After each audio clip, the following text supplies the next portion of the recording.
रामायण की ऐसे कई पात्र हैं जिनका श्री राम के जीवन में हम महत्व रहा है। इन्हीं में से एक थे राजा सुग्रीव। सनातन धर्म से संबंध रखने वाले लगभग लोग ही जानते हैं कि सुग्रीव को उसका राज्य वापस लाने के लिए श्री राम ने सुग्रीव के बड़े भाई बाली का वध किया था। पर क्या किसी को यह पता है कि सुग्रीव का जन्म कैसे हुआ था? अगर नहीं तो चलिए आज हम आपको अपने इस आर्टिकल के द्वारा बताते हैं ऐसे कथा जिसके अनुसार सरोवर से निकली मोहिनी के बालों से राजा बलि का जन्म हुआ था तथा गले से राजा सुग्रीव का। आइए जानते हैं यह पूरी कथा। बाली और सुधिये के जन्म के विषय में एक रोचक प्रसंग है जिसका उल्लेखन भगवान श्री रामचंद्र श्री हनुमान द्वारा पूछने पर करते हैं। इस प्रसंग का वर्णन मूल वाल्मीकि रामायण के उत्तरकांड में है और उस प्रसंग के अनुसार बाली और सुग्रीव 3 पुरुषों से उत्पन्न हुए थे। रामायण के उत्तरकांड के अनुसार ऋक्षराज नामक एक वानर था जो अपने बल के मद में चूर रहता था। एक दिन यह बल के मद में चूर होकर एक सरोवर पर स्नान करने गया। कहते हैं कि यह सरोवर परमपिता ब्रह्मा के सोद अर्थात पसीने से बना था और उस तालाब पर श्राप था कि को भी पुरुष उस सरोवर में स्नान करेगा वह सुंदर स्त्री और जो स्त्री उसमें स्नान करेगी वह पुरुष बन जाएगी। ऋक्षराज अपने बल के मद में चूर था, उसे इस बात का ज्ञात नहीं था।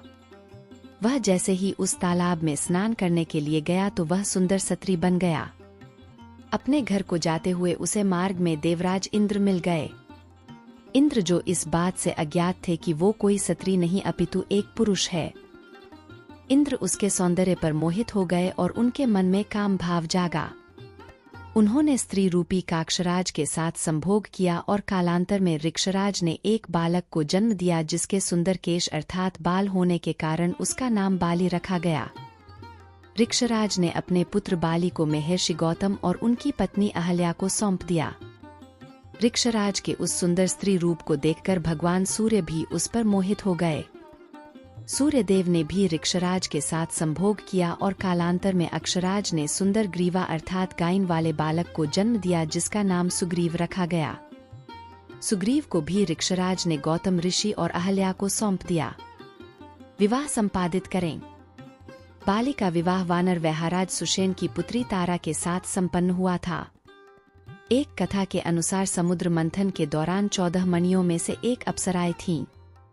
उन्हीं आसराओं में से एक तारा थी। बाली और सुषेण दोनों मंथन में देवतागण की मदद कर रहे थे। जब उन्होंने तारा को देखा तो दोनों में उसे पत्नी बनाने की होड़ लगी। बाली तारा के दाहिनी तरफ तथा सुषेण उसके बार्थी तरफ खड़े हो गए। तब विष्णु ने फैसला सुनाया कि विवाह के समय कन्या के दाहिनी तरारू उसका होने वाला पति तथा बाईं तरफ कन्यादान करने वाला पिता होता है। आठ बाली तारा का यति तथा सुषेण उसका पिता घोषित किए गए। बाली का बल। ऐसा कहा जाता है कि बाली को उसके पिता इंद्र से एक स्वर्ण हार प्राप्त हुआ जिसको ब्रह्मा ने मंत्रयुक्त करके यह वरदान दिया था कि इसको पहनकर वह जब भी रणभूमि में अपने दुश्मन का सामना करेगा तो उसके दुश्मन की आधी शक्ति क्षीण हो जाएगी और वाली को प्राप्त हो जाएगी। इस कारण से वाली लगभग अजेय था। रामायण में ऐसा प्रसंग आता है कि एक बार जब वाती संध्याकदन के लिए जा रहा था तो आकाश से नारद मुनि जा रहे थे।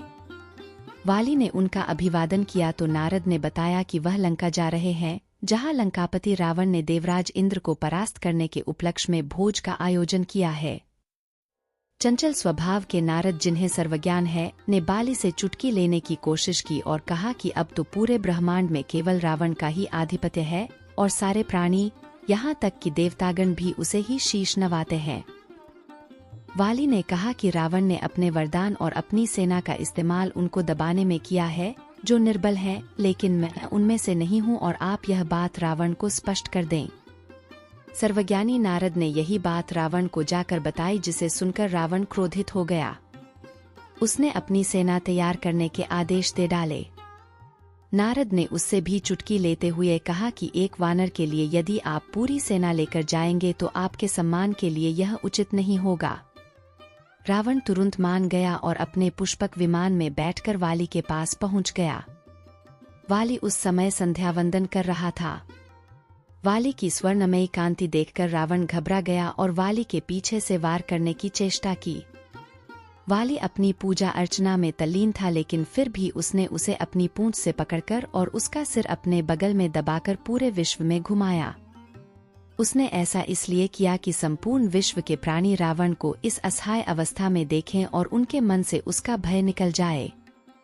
इसके पश्चात रावण ने अपनी पराजय स्वीकार की और वाली की ओर मैत्री का हाथ बढ़ाया, जिसे वाली ने स्वीकार कर लिया। सुग्रीव से गैर संपादित करें। बाली के बारे में यह कहा जाता है कि यदि कोई उसे इंद्र के लिए ललकारे तो वह तुस्त तैयार हो जाता था। इंदुभी के बड़ा भाई मायावी की वाली से किसी स्त्री को लेकर बड़ी पुरानी शत्रुता थी। मायावी एक रात किष्किंधा आया और वाली को द्वंद्व के लिए ललकारा। स्त्रियों तथा शुभचिंतकों के मना करने के बावजूद वाली उस असुर के पीछे भागा। साथ में सुग्रीव भी उसके साथ था। भागते भागते मायावी जमीन के नीचे बनी एक कंदरा में घुस गया। वाली भी उसके पीछे पीछे गया। जाने से पहले उसने सुग्रीव को यह आदेश दिया कि जब तक वह मायावी का वध कर लौटकर नहीं आता, तब तक सुग्रीव उस कंदरा के मुहाने पर खड़ा होकर पहरा दे।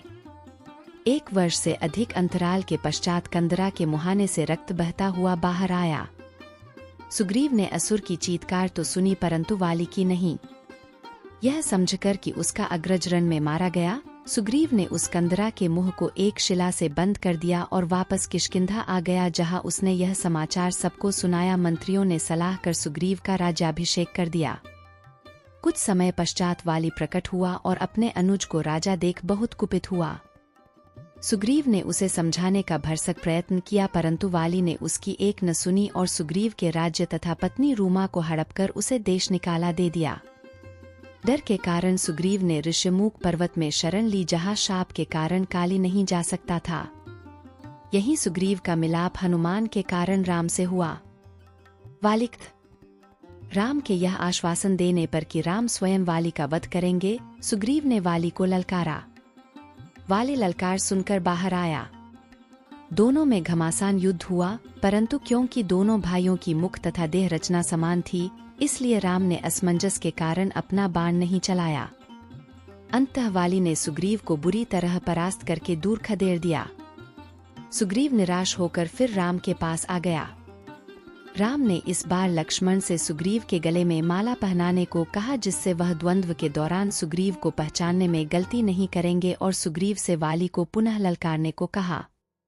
हताश सुग्रीव फिर से किष्किन्या के द्वार की ओर वाली को ललकारने के लिए चल पड़ा। जब वाली ने दोबारा सुग्रीव की ललकार सुनी तो उसके कोच का ठिकाना न रहा। तारा को शायद इस बात का बोध हो गया था कि सुग्रीव को राम का संरक्षण हासिल है, क्योंकि अकेले तो सुग्रीव वाली को दोबारा ललकारने की हिम्मत कदापि नहीं करता। आठ किसी अनहोनी के भय से तारा ने वाली को सावधान करने की चेष्टा की। उसने यहाँ तक कहा कि सुग्रीव को किष्किन्या का युवराज घोषित कर वाली उसके साथ संधि कर ले, किंतु वाली ने इस शक से कि तारा सुग्रीव का अनुचित पक्ष ले रही है, उसे दुत्कार दिया। किंतु उसने तारा को यह आश्वासन दिया कि वह सुग्रीव का वध नहीं करेगा और सिर्फ उसे अच्छा सबक सिखाएगा। दोनों भाइयों में फिर से द्वंद्व शुरू हुआ, लेकिन इस बार राम को दोनों भाइयों को पहचानने में कोई गलती नहीं हुई और उन्होंने वाली पर पेड़ की ओट से बाण चला दिया। बाण ने वाली के हृदय को बेध डाला और वह धराशायी होकर जमीन पर गिर गया।